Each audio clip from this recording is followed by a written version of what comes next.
Assalamualaikum warahmatullahi wabarakatuh. Nama saya Muhammad Renaldi Aulia dari Administrasi 2017. Hari ini saya akan memaparkan tentang proposal penelitian untuk melaksanakan tugas eh, karya tulis ilmiah. Nah, judul penelitiannya pengaruh manajemen sarana dan prasarana terhadap efektivitas pembelajaran di SMA Negeri 7 Bandung.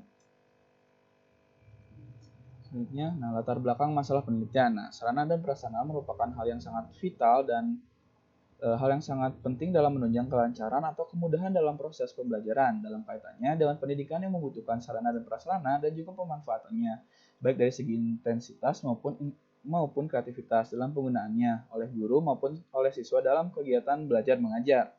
Sarana pendidikan adalah semua fasilitas yang diperlukan untuk dalam proses pembelajaran mengajar baik yang bergerak maupun tidak bergerak agar pencapaian tujuan pendidikan dapat berjalan dengan lancar, teratur, efektif, dan efisien. Sarana pendidikan merupakan sarana penunjang bagi proses belajar mengajar. Hal ini merupakan faktor yang harus diperhatikan oleh sebuah lembaga pendidikan karena mempengaruhi kelangsungan proses belajar mengajar di sekolah. Adanya sarana dan prasarana banyaknya membantu kelangsungan belajar mengajar di sekolah. Sarana dan prasarana sangat diperlukan untuk menunjang proses belajar mengajar, agar siswa lebih berminat dan mudah menerima penjelasan dari guru. Apabila sarana dan prasarana yang disediakan kurang, maka dapat mempengaruhi minat siswa yang mengikuti proses belajar mengajar. Jika siswa memiliki minat dalam mengikuti proses belajar mengajar, maka dapat meningkatkan prestasi belajar siswa. Kegiatan belajar mengajar merupakan kegiatan yang paling pokok di lembaga pendidikan. Ini berarti berhasil tidaknya pencapaian tujuan belajar tergantung pada proses belajar yang dialami siswa sebagai peserta didik. Dalam proses belajar mengajar, peserta didik juga harus mencapai kecakapan yang dinyatakan dengan prestasi belajar berdasarkan hasil tes prestasi yang dicapai individu merupakan gabungan dari faktor yang mempengaruhi proses belajar, baik faktor dari dalam diri peserta didik dan faktor luar dari peserta didik. Pada umumnya, prestasi belajar adalah keinginan yang dicapai oleh individu. Dalam hal ini, peserta didik atas proses belajar yang telah dilakukannya. Prestasi belajar juga merupakan implementasi dari suatu keberhasilan siswa setelah melakukan proses belajar. Di dalam proses pendidikan, terutama pada sistem pembelajaran siswa, diharapkan meningkatkan prestasi belajar yang baik dan bermutu agar siswa menjadi lulusan berintelektual kreatif serta menjadi calon-calon tenaga pendidik yang profesional maupun pribadi yang bertanggung jawab. Proses pendidikan memang memerlukan fasilitas atau peralatan, akan tetapi semua peralatan atau fasilitas tersebut diadakan sesuai dengan kebutuhan. Jika semua peralatan dan fasilitas sudah ada, harus dimanfaatkan dan dikelola secara baik dan benar. Kegiatan pengelolaan meliputi perencanaan, pengadaan, pengawasan, penyimpanan, inventarisasi, dan penghapusan, serta penataan. Sarana dan prasarana yang baik dapat menciptakan suasana yang menyenangkan baik bagi guru maupun murid, sehingga prestasi belajar dapat meningkatkan dan lembaga pendidikan dapat pula meningkatkan mutu pembelajarannya karena fasilitas sudah memadai untuk semua proses pembelajaran. Nah, selanjutnya ada rumusan masalah penelitian. Rumusan masalah penelitian di sini ada 3. Yang pertama ada apakah faktor yang menyebabkan keterbatasan sarana pembelajaran. Kedua, bagaimana gambaran umum mengenai manajemen sarana dan prasarana. Ketiga, bagaimana pengaruh manajemen sarana dan prasarana terhadap efektivitas pembelajar di lingkungan SMA N7 Bandung. Nah, selanjutnya tujuan penelitian. Tujuan penelitian di sini ada 2. Yang pertama, tujuan umum. Nah, tujuan umum secara umum penelitian ini bertujuan untuk memperoleh gambaran yang jelas mengenai pengaruh manajemen sarana dan prasarana terhadap efektivitas pembelajaran di lingkungan SMA N7 Bandung. Tujuan khusus ada 3. Nah, yang pertama untuk memperoleh gambaran yang jelas mengenai faktor penyebab keterbatasan sarana pembelajaran di SMA 7 Bandung. Kedua, untuk mendeskripsikan data dan informasi mengenai sarana dan prasarana di lingkungan SMA 7 Bandung. Ketiga, untuk mengetahui besarnya pengaruh manajemen sarana dan prasarana di lingkungan SMA 7 Bandung. Selanjutnya ada manfaat penelitian.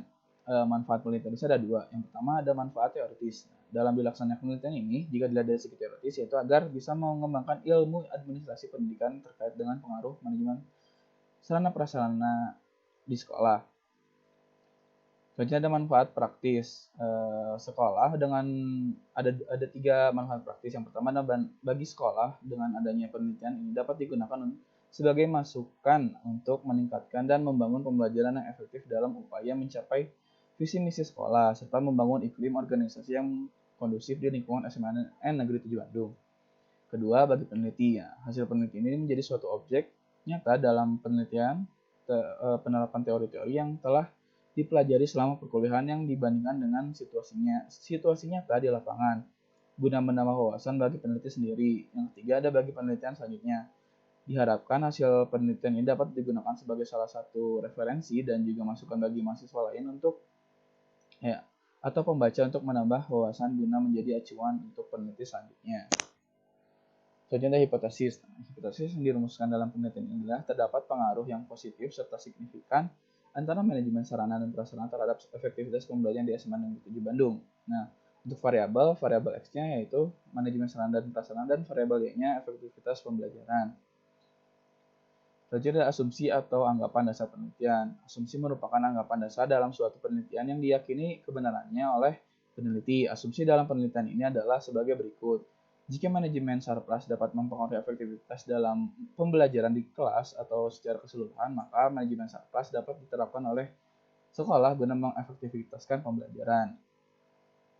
Selanjutnya adalah landasan teori. Nah, yang pertama ada pengertian manajemen. Menurut Terry, manajemen merupakan suatu proses khas yang terdiri dari tindakan-tindakan, perencanaan, pengorganisasian, penggerakan, dan pengendalian yang dilakukan untuk menentukan serta mencapai sasaran yang telah ditentukan melalui pemanfaatan sumber daya manusia dan sumber daya lainnya. Selanjutnya, pengertian sarana dan prasarana. Prasarana pendidikan adalah sebuah perangkat kelengkapan dasar yang secara tidak langsung menunjang proses pendidikan di sekolah. Dalam pendidikan misalnya lokasi atau tempat bangunan sekolah, lapangan olahraga, ruang dan sebagainya. Sedangkan sarana pendidikan adalah semua perangkat, peralatan, bahan, dan perabot yang secara langsung digunakan dalam proses pendidikan di sekolah, seperti ruang, buku, perpustakaan, laboratorium, dan sebagainya.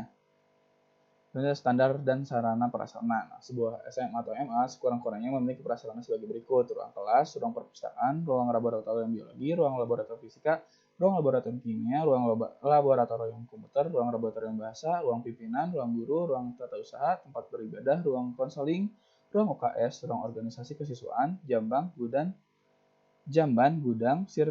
ruang sirkulasi, dan tempat bermain atau olahraga.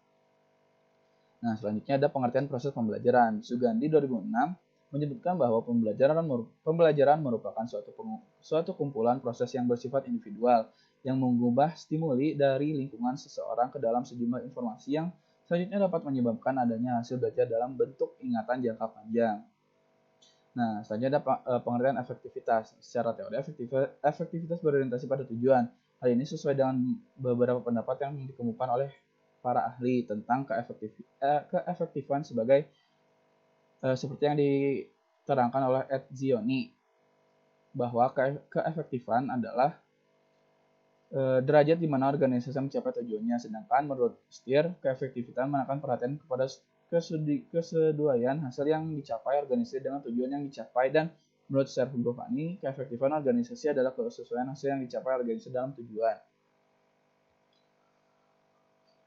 Selanjutnya ada efektivitas pembelajaran. Miyashita 2004 mengatakan bahwa efektivitas pembelajaran merupakan salah satu standar mutu pendidikan dan sering kali diukur dengan tercapainya tujuan atau dapat diartikan sebagai ketepatan dalam mengelola suatu situasi, doing the right things.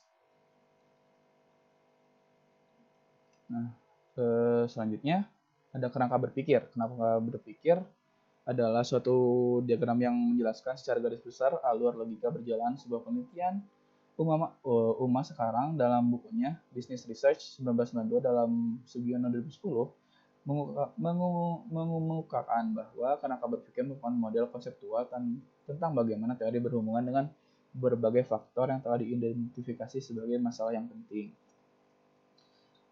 Selanjutnya definisi konseptual dan operasional. Sarana dan prasarana. Sarana merupakan segala macam perlengkapan yang digunakan untuk mencapai tujuan, sedangkan prasarana merupakan segala sesuatu yang penunjang dalam segala sesuatu agar terselenggaranya sebuah proses untuk mencapai tujuan. Manajemen sarana dan prasarana. Manajemen sarana dan prasarana adalah suatu proses penataan yang bersangkutan dengan pengadaan, pendayagunaan, dan pengelolaan semua fasilitas yang diperlukan dalam mencapai tujuan. Selanjutnya ada